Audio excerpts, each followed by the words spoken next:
think performing artists are safe against these machines. This video is about how we added text-to-speech to our intercom.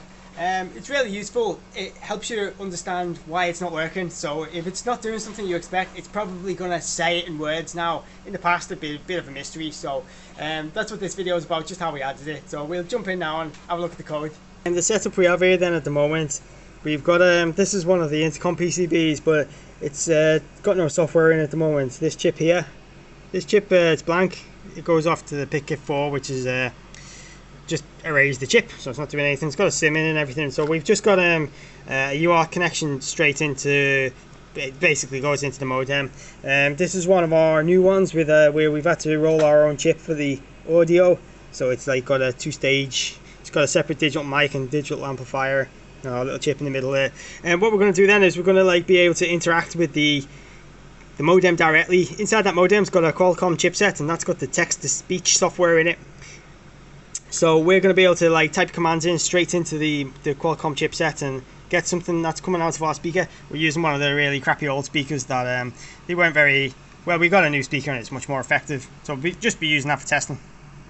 So what I was attempting to do there was to paste in the command for it to say stuff. So the first line of that song, we just pasted in. There we go. Everything done by machines. Everything done by machines. Next line was copy, paste. You wanted a life of ease, and then you'll never work in this town again. Now you'll never work in this town again. I think we're pretty safe though. So there is something useful about the text-to-speech. We often get the same questions asked about these intercoms when people are setting them up. There are some little traps that you can easily fall into when you're setting them up. So what we've done is we've created a system, a say system. Let me find the software so I can show you it. Where the various different faults can be just spoken. You know, it's going to save someone having to ring us up, or you know, it'll just be able to, so you can sort your problem out yourself when you're on site rather than being delayed or stuck on anything. So there's about 16. I've put 16 commands down here, and there are 16 like issues that we regularly see. For example, like the dial to open can be switched off. Obviously we can have problems with the SIM. Normally the SIM goes in the wrong way. People often put the SIM in the wrong way because it is drawn. Actually on the intercom it's pretty easy, because if you look on the intercom, you know, you can sort of see the cutout shape of the intercom, so it doesn't really affect the intercom very much. But quite often SIM cards can have pin numbers on, things like that. If you've got a pin number on, it's not going to let you use it. We have a network fault regularly. There's actually a network fault light on the PCB. I don't know if you can see that. It's just it's there. If you can see that PCB. The network fault lights normally when there's no credit. It's basically when you get a service error from the network, and that's normally because you've got no credit actually. Obviously no signal, registration denied. Sometimes the SIM just can't be used. You get registration denied. When you've added a number, it's quite useful to hear someone, you know, the machine say number added. Same with the command saying okay, that was fine, the command was okay, so we've got to say okay.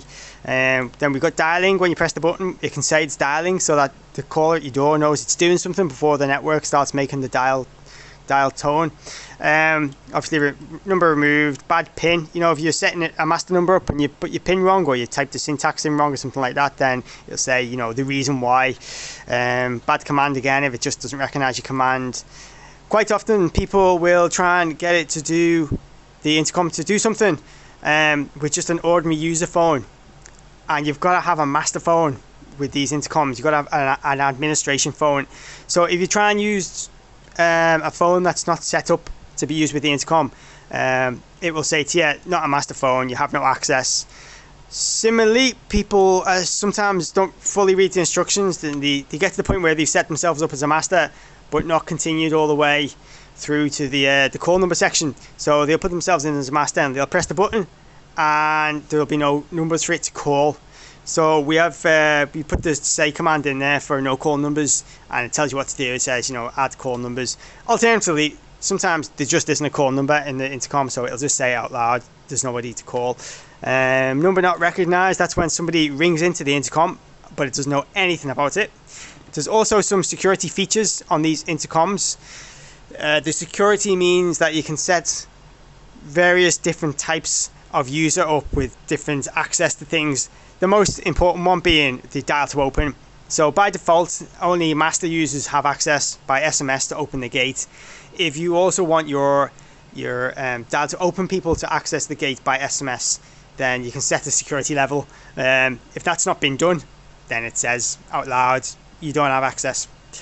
And same with the other issue is as well, you know, sometimes people don't connect the relay up correctly, and so it's useful to hear the intercom say it's trying to open your gate even though it's not physically wired in properly, so the gate's not opening. So at least you know then the intercom's trying to open the gate. Maybe you just want to look at your gate wiring. If we have a quick look at how this is implemented, then this is really one for the software nerds, so we'll probably go to the screen here, screenshot. I'll just go up a bit so you can see everything. TTS out, text to speech out. We check that it's enabled because you don't want, you know, it's not everyone wants this, so if you don't want it, disable it. It's a command there. You just send voice disable, it turns it off. We have this register here that is the say error register. So how does this work? Let me have a look. You'd think I'd know by this. TTS out. So we get to this part of the code.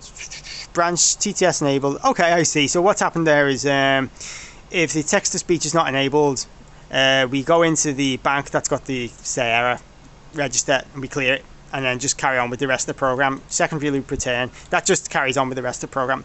Okay, but if we have it enabled, it skips over to this TTS enable. We'll just ignore the why we need to force it sometimes. Actually, I'll briefly say, if it's at startup, if there's an issue at startup, like there's no SIM card, we have to force it through to just, before we get to the setup stage, we have to force it through to just say the SIM card error now. Also, we just check that the modem set up properly before we actually try and do any text to speech, otherwise it's just going to cause an error. Okay, then we get to this bit, we just check the modem's not busy. Then that's where the command's stored. This is how we send commands to the unit. You don't really need to look at that. We have all our commands are really highly compressed because we don't have a massive chip, so we have to decompress them. We go into the error bank. We put into the working register that error that we're trying to say. So it'll be a number from like 0 to 16, 0 to 15. Once it's been in the memory, we just clear it. Say it's clear. Don't come back again. Set say. That's this table. So if we put, for example, number 2 in say error, then we're going to direct it to the memory that is a net where it stores the words for the net fault. Let's see, say we decompress the data. We don't have very much space in this, so we don't put it in as pure ASCII. We put it in as compressed ASCII. It'll be there somewhere. There it is. There's all the actual text. As you can see, it's all compressed, so you can't read it directly. Let's see, we go back up here, set stay, we decompress it, we put it in quote marks, just like if you look at how it's outputted here. There's the command, AT plus QTTS equals 2, 2 means say it. We put it in quote marks, and then we have to put a carriage return line feed, and then we just tell the machine, the software to just carry on. Send that command to the modem. The modem gets the command, reads it out. That's basically it. So now I've just actually put the firmware back in this unit here. It's this particular circuit board that we're using. It's got the firmware in it now, so it's going to run like a normal intercom now. What I've done now is I've just knocked the SIM card out so that it actually causes an error. So we can see on the screen here, it's starting up now saying various things as it starts up. We're going to do the setup. It's going to fail during the setup because there's no SIM card and the modem won't accept commands. SIM fault. There we go, see? Remove pin code. Check orientation. Basically, we know there's no SIM card in there because it fails when we try and access the SIM card. So we say there's a SIM card fault. It can be two things. It can be the SIM's being put in wrong, there is no SIM, as in this case, or the final thing it can be is you've got like a PIN number on your SIM, which is no good. There's no way of entering a PIN number on an intercom, obviously, so we don't allow that.